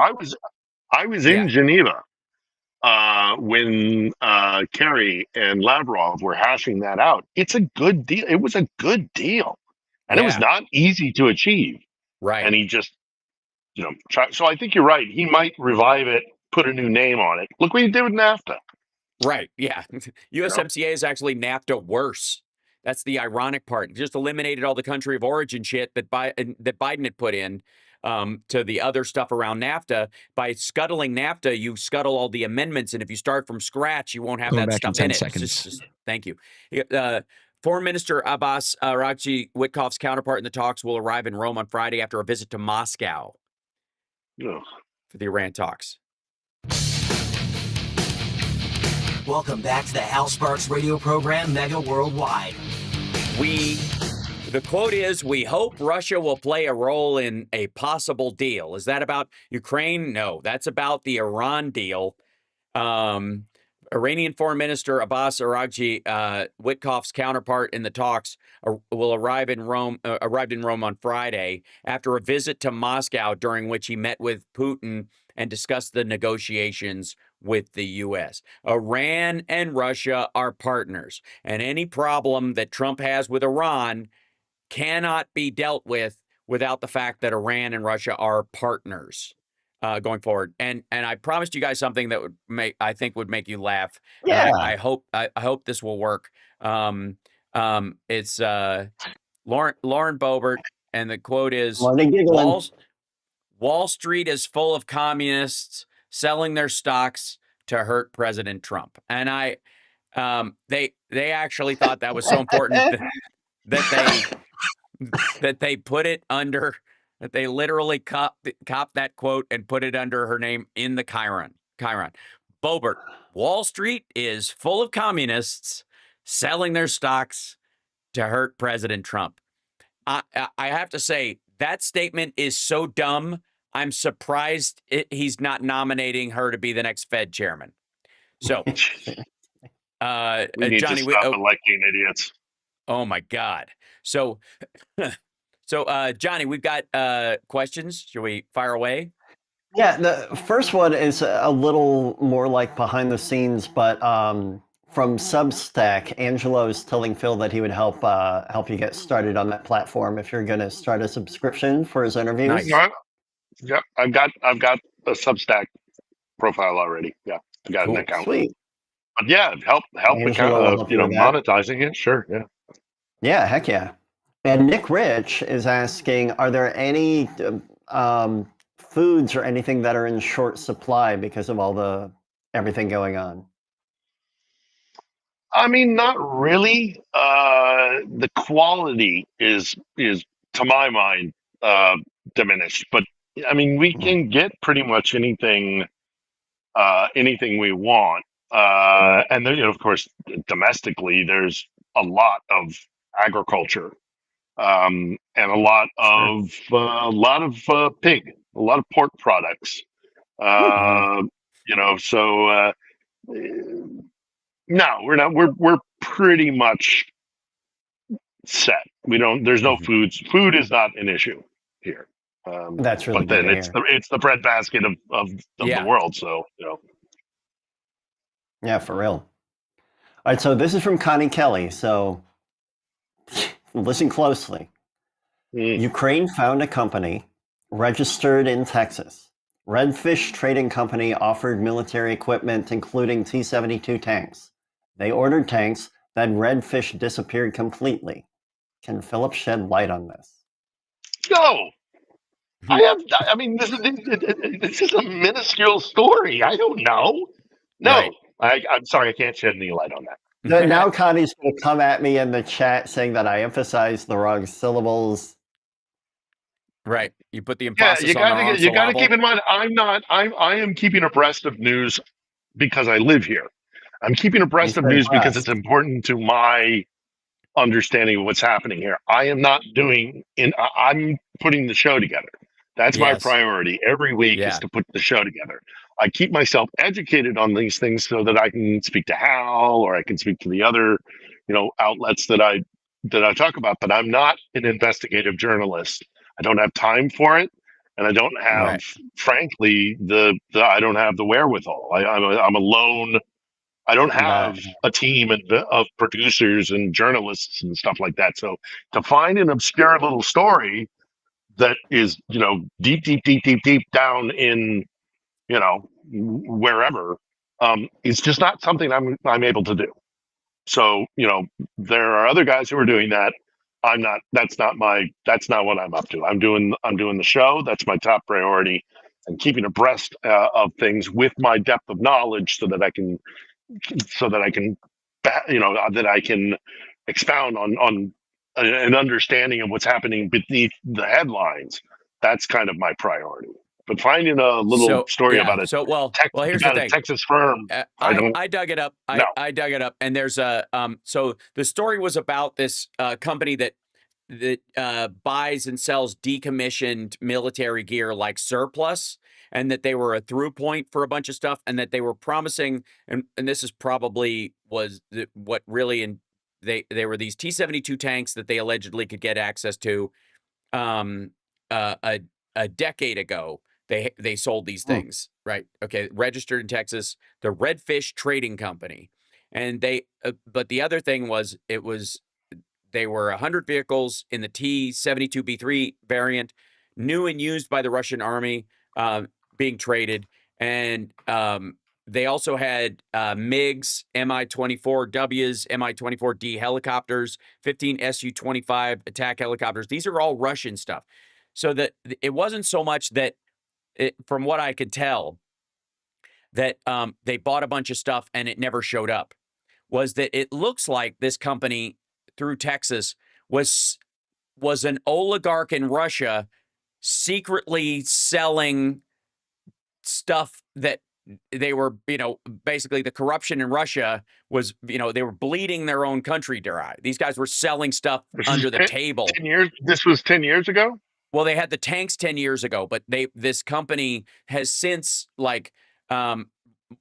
since Russia started the war, kind of vanished because the access to those things, it's not one thing. It'd be one thing if they had bought them and they had a supply because they were buying them from Russia and supplying them to other people. But what it seems to be is that they were stealing them, and that an oligarch was secretly shipping them out of the country, and that this company was facilitating that, and then they have just poof, which seems everything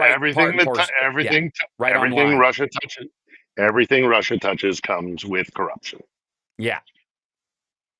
So there you go. So that seems to be the top and the tail of that particular thing. And I think largely what you would get from a company like that is stuff you'd use for parts. So yeah. So Johnny, do you have another one in there? Yeah, I got another one that just came in from Chris Doug. What about ethnic Russian speakers in Ukraine, Phil? Who do they want? Do they want Putin or Zelensky? Oh, the vast majority want Zelensky. I mean, you know, go to Dublin, walk down Grafton Street, take a seat at a take a seat at a park bench in St. Stephen's Green, and then tell the guy sat next to you that he's English.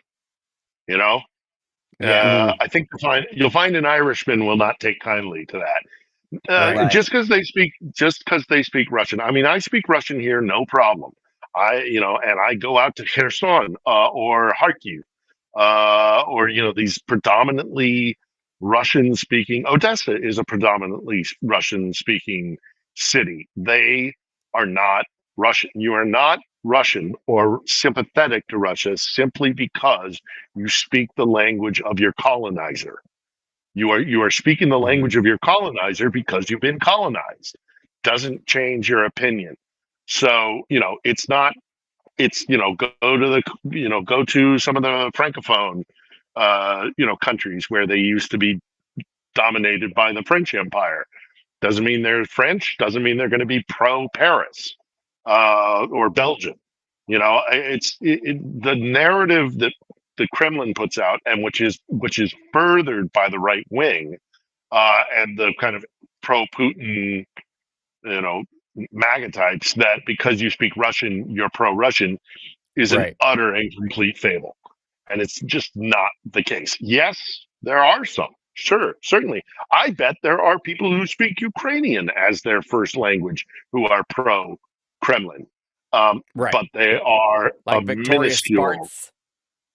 There you go. Exactly. But they're a minuscule percentage of the population. So even in the predominantly Russian speaking areas of the country, which I have visited many, many, many times, they are not pro overwhelming. There's not a large percentage that's pro Kremlin. As a matter of fact, that's what this week's episode is about. By the way, of On the Edge, is we speak to a girl, a woman, who is collecting data and firsthand testimony of Russian-speaking people coming from the occupied territories, escaping back into Ukraine, who speak Russian, but who say living under Moscow's boot is unacceptable to them. So they've been escaping. But we talked to her about,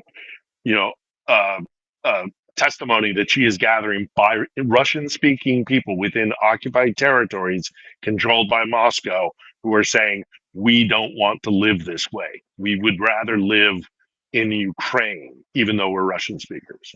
Yeah. I was pointing out on the live stream, I put it up there, or whatever. This is an article from Popular Mechanics in 2016, which is when this Redfish company started showing. Redfish Trading Company. They were selling Russian tanks and air defense systems in 2016, including the T-72. Now, as an individual citizen of the United States, you could not purchase these things, but they could sell them via Belarus to other people. So this sounds like somebody bouncing stuff through there and trading, being, the pivot point for this kind I'm of sure there are dozens of companies that did this. Dozens. Yes. You do business, you lay down with dogs, you wake up with fleas. You work with the Russians in any way, shape, or form, and you are going to be compromised by corruption, because that is the air which they breathe and the water they swim in. That's why you don't deal with Russia until it's reformed. Dealing with Russia is a bad idea. So this is just one of many, many companies that I'm sure did something very similar. Yeah, agreed. Let's take an early break. Let's get out the top of this break, since we have a break here, and then we'll come back with more questions for Phil right after this. It's the Hal Sparks Radio program, Mega Worldwide. Phil's channel is on YouTube. The show is called On the Edge. Please check it out, and we'll be back right after this.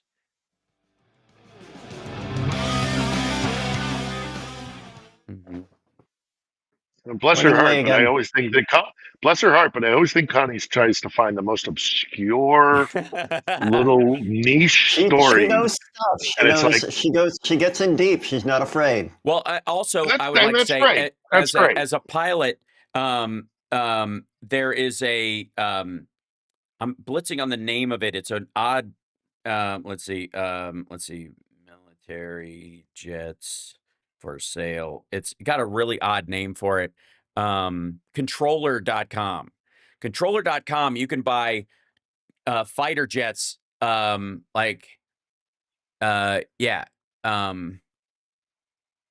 a 1974 Canada Air fighter jet for $2 million. I'll show you real quick. This is there right are organizations that will buy these things and then they'll do it as tourism. So you can if they're double seater planes, or for they air will shows or those or kind of for air things. shows, or you go out to some little middle of nowhere place in Arizona or New Mexico or whatever, wherever, around the world, and they'll buy these things, and then it's kind of your rich billionaire Playboy club kind of thing. Yeah. And there's military trainers, and then they buy ones for parts if they do air shows or whatever. Here's a F4 oh my God, a H1F. Phantom. Yeah, Phantom. 1959. It's under $1 million, 950,000. Yeah, What if we strip it all for chipped parts. in I on don't that? think I would want to fly in it. Mm-hmm. Strip it for parts. I'm not getting in that thing. No way. But here's an Vodojty, 1989. Vodojty right here. They have to call for price. But I mean, it's in for the a United while States. there. I am happy, you are happy. Let us be happy together, whether the weather is cloudy or sunny. I will always be your funny honey bunny. I am lucky, you are lucky. Let us get lucky together, whether the weather is cloudy or breezy. I'll be there to say, hey, come on, let's take it easy. Cause isn't it nice to have the friends that you do? And isn't it nice that the sky is so blue? And isn't it nice to say I love you, chugga chugga choo choo, woo woo. I am smiling, you are smiling. Let us smile together, whether the weather is cloudy or stormy. I will still be there in the morning. I'll be right by your side in the morning. I'll make you breakfast in the morning. I hope that you like cereal. Yay! Hooray! So I think we've gotten through some of our happy ending things just because of Trump's sort of massive fails, and along with the tanking of the Tesla price and the sales just going, especially when it goes to our European partners. Ladies and gentlemen, I would like to say hi to our friends and allies in Europe that, many of us Americans are still perfectly comfortable calling friends, and we don't view them as foes at all. And we really love it how they participated in effectively a Tesla boycott in absentia, just by going, you know what? It sucks. I'm not going to buy it. It's the easiest boycott in the world. We're not talking about grapes. Everybody loves grapes. But when it comes to a Tesla, like, you know what? I don't think I want to be in a burning death trap or a car where the panels fly off because they didn't use good enough glue. And I want to thank Elon Musk for making it easy for us to do that. And my happy ending is the fact that for the first time in 3 years, give or take, we are apparently in a temporary ceasefire. We are being Putin declared that we have a ceasefire from about 2 hours ago until Monday evening to celebrate Easter. Right. He's done this once before for a Christmas truce in, I think it was 2022. I want to say it was 2022. Might have been 23. And he immediately broke it. So I'm not exactly holding my breath, but, and there's a lot of chatter about he does this and then he does a false flag or he does a provocation and the Ukrainians answer. And then he can say, you see, it's the Ukrainians who are the unreasonable ones. And then his buddy in the Oval will back him up on that. But for now, currently, it seems like we have a ceasefire. It seems like we're not going to be attacked for about 36 hours, that's nice. I like that. Right. Agreed. Yeah. I mean, it beats the alternative, Sure. Yeah, sure. So, and anytime you're not being fired upon, we feel better. Good day. Good day. There you go. Always So good. let's get to those questions, Johnny. And also, can I just say, Believe it or not, I'm out. I'm sure they're all going to well, come does it- flooding in does- as soon as we're done with the show, but I'm out right now. Yeah, does it count? For the Sounds record, long. yeah, does it count that as a happy ending that I just want to be happy that Jessica Tarloff exists? I gotta say, like watching Googling her, Jessica Tarloff. she's on the 5. She's she's Oh the yeah, she's liberal on the amazing. 5. I know. Yeah, I know who you're talking about immediately. She's the only sane just person on the 5. yeah, and I don't is know so what she eats for good. breakfast. Yeah, yeah. I think Yeah, gunpowder I've and got a grape couple of nuts. I've got a couple of videos of her, her recent appearances Takedowns. or her recent moments. Yeah, I've got the queued up and on my playlist, but I haven't seen them yet. But yeah, Yeah, no, I love she. especially around Frankly, Ukraine. Yeah. yes, and frankly, I'm surprised that the Fox executives are keeping her on. But It's so Well, you can weird. tell when they get tired of her, they bring in, a couple of the other stunt liberals that aren't as good at it. And it's not an and accident. the ratings and the demographics must show that either people are like hate watching her, or there's a percentage that like watching her stick it to the, so there's a profit margin for the Fox executives.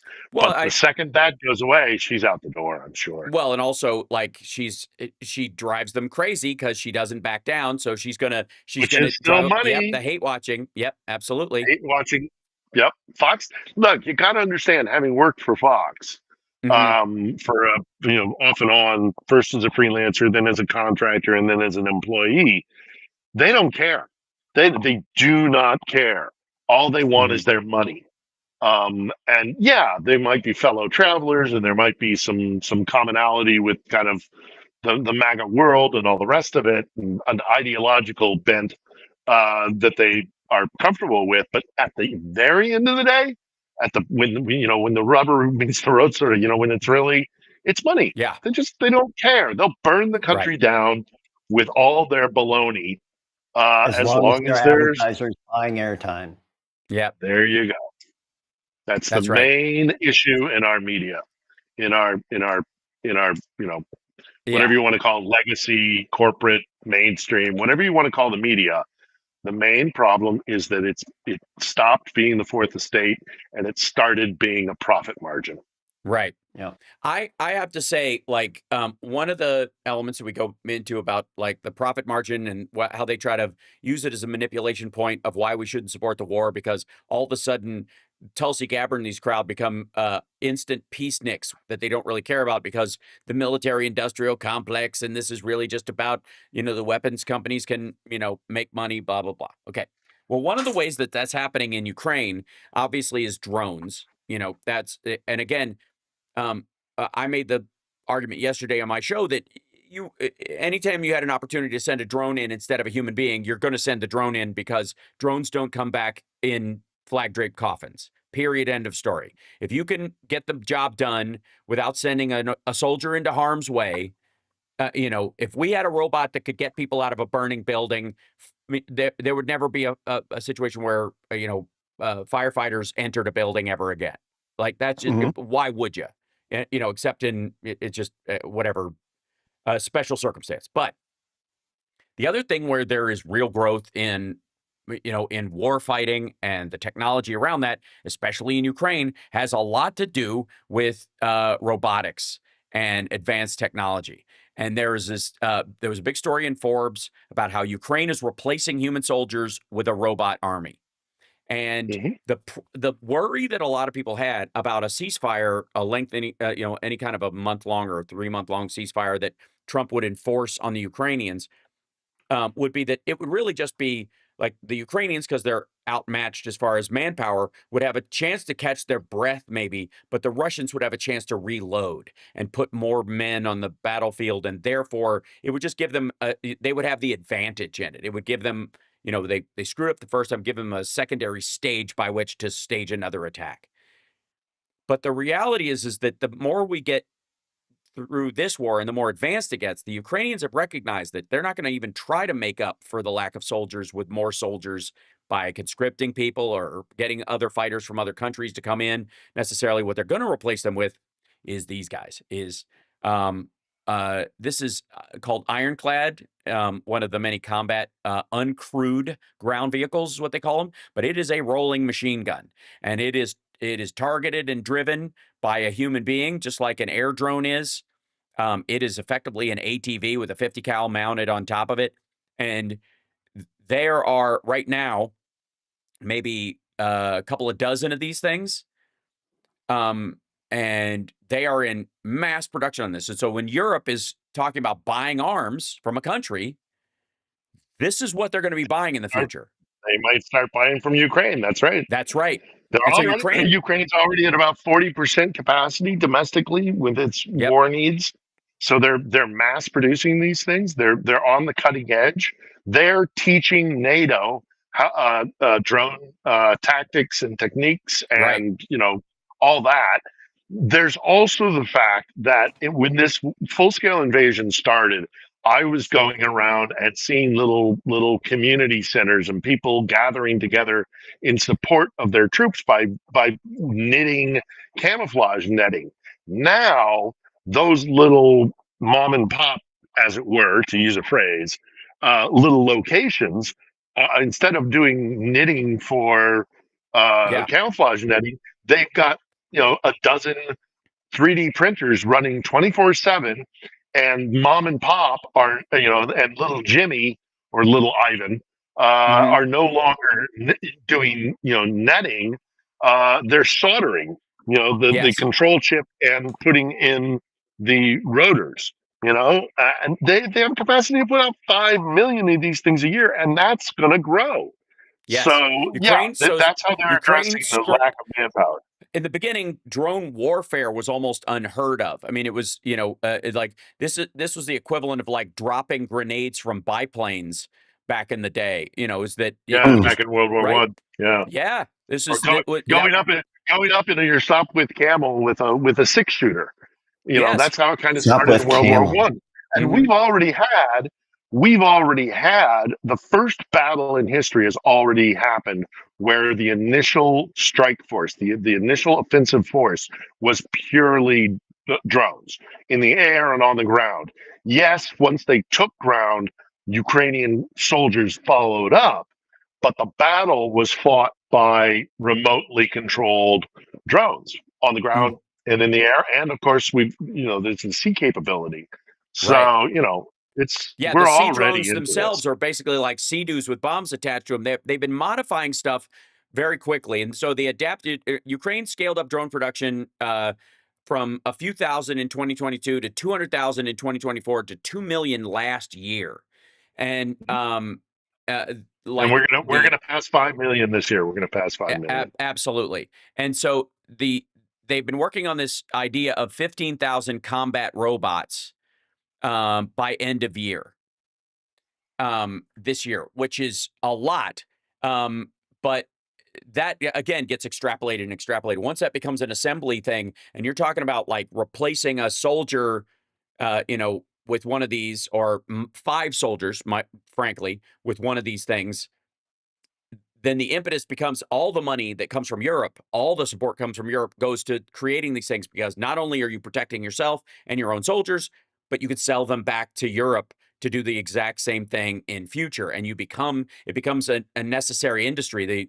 Necessity being the mother of invention. They are, even Trump's disassociation may be very well the thing that turns Ukraine into the greatest arms supplier for NATO that's ever happened, because they have to. They can't Not rely on only us will anymore. not only are they going to be the breadbasket, but they're going to be the arms supplier for Europe. Because Europe Trump has sought is less to and less going to take American limit them weapons. Yeah. So another own goal. There is literally, according to this article, they are releasing somewhere in the order. There's plenty of optimism about military robotics. It says no shortage of Ukrainian UGV designs, with developers unveiling a new model every week or so. Like there is, and that's the other thing. Yeah, They're adapting everything. I spoke to a military advisor 2 weeks ago on the show where he said one of our great strengths is the fact that we are adaptable. We are 24/7. We are adapting, code. We're adapting techniques. We're adapting equipment. Lockheed Martin goes through an R&D process that takes them 6 months to make an adaptation. They're doing it on the fly here every hour, every day. So absolutely, this country is going to be where people come to learn about this stuff. That's right. We're out of time. I want to thank everybody. I want to remind everybody to check out Johnny Million's stream right after this one. And, of course, On the Edge, Philip Ittner Show on Sunday. And you can watch that, and then you can dovetail right into Boston Brian's show if you want to watch him live. He's on Sunday, our dear friend. So that said, we'll see you guys next week. Take care of yourselves and take care of somebody else. And thank you, Chicago. Hey, thank you, Chicago. Thanks, guys. Check this thing. Thank you, Chicago. I just want to show you guys this right at the tail end. Ukraine launches Brave One tech cluster to boost military capability. These are their coordinated drone attack. It's a unit, effectively, like an automated unit. Brave One will be the one that releases all these automated things. So these are all the bomb dropping drones, kitted out, fold up, put them away, and then you send these kits out to the front line, and off they go. And then they're going to run all these other things. It's just they just started this. I saw a photograph about a week ago. 5 days ago, of a Ukrainian drone operator in a literal warehouse, like a full warehouse, where they had. It was above his head. It was about another 2 or 3 feet above his head, and he was surrounded by other stacks of just drone after drone after drone. These FPV drones. Amazing. It's crazy. It's crazy. Well, changing the world. And this is the Russian, one of the Minister of Digital Transformation, which is their literally a job there now, which is kind of amazing. Says Ukraine will beat Russia in the war of technologies, and he's absolutely right. I'm going to let you guys go because Johnny's going to start his live stream immediately. I'm going to kick everybody over there, so I will stay on until you're up and running, Johnny, and then I'll kick him over. That works. All right. Cheers. Thank you guys so much. See you, Al. Thanks, Take care. Bill. Yeah. All right. Bye-bye. Off they go, and I'll do this, and then it'll just be just the two of us. We can make it. Hi, chat room. Welcome. I'm gonna pop up Twitch on my thing, and as soon as Johnny goes live, I'll throw a raid his way, because that's the kind of guy I am. By golly. I just try to do it for people, I'm sweet that way. So, creator dashboard, and then I go into here. And peace and love to you as well. Thank you. We'll do a raid here, and then I go up to following. I know I'm following Johnny Million. He should be in here in 1 second.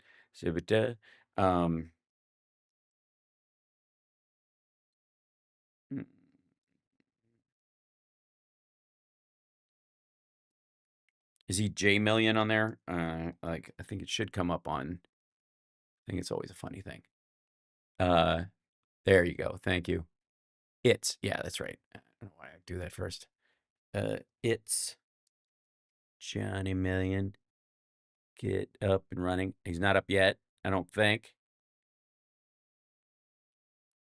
There he is. Here he is. He's up. He's running. Look at that. Okay, excellent. Now I'm going to rate him right now. And everybody who's on Twitch will go over to his Twitch channel. Getting there. There's 95 people, 104 people, 116 people, 126 people, 129. That's a sizable. 132, 134. Come on, one more. Start raid now. There we go. We're going to start the raid and send people over there. And if you're on YouTube, just go over to Johnny's. It's Johnny Million YouTube page, and you'll have to find your way over there live because it's an annoying thing that they don't have a raid thing on YouTube yet.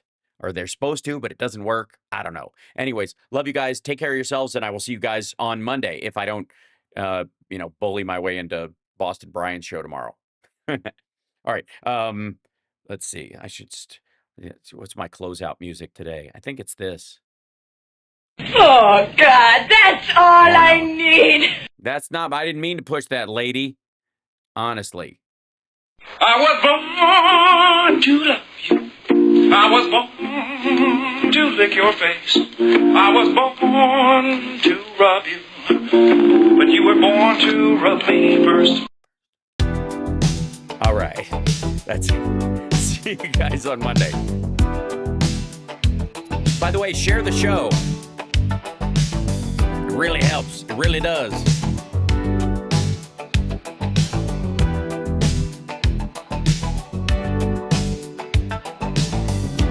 Hey, you want to make $14 the hard way? Gee, I wish we had one of them doomsday machines.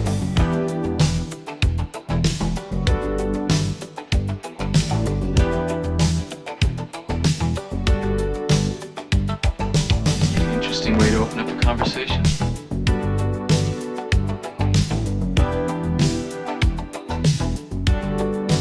Negative function. Negative function. Would not be difficult, my Führer. Nuclear reactors could... Sorry, Mr. President. Nuclear reactors could provide power almost indefinitely. Greenhouses could maintain plant life. Animals could be bred and slaughtered. I'm getting whiplash from my burps, eh?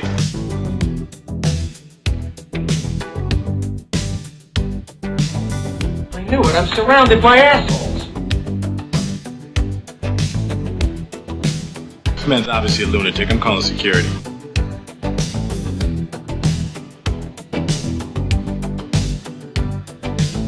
I know it's a bit silly.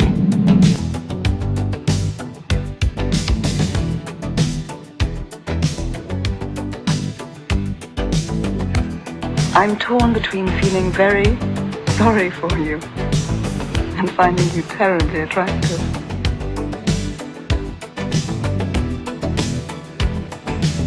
I tried calling, but they don't have a listing for Mr. Wonderful. What spelling did you use? Did IQs just drop sharply while I was away? I love Lamb.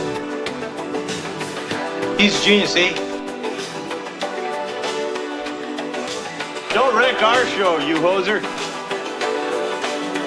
Could easily be accomplished with a computer.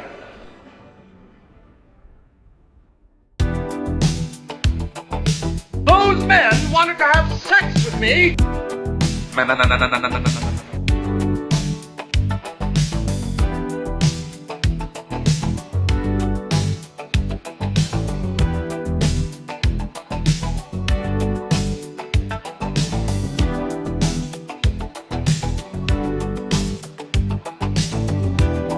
Okay, you know, you guys aren't privy to all the new shit, so, you know, but hey, that's what you pay me for.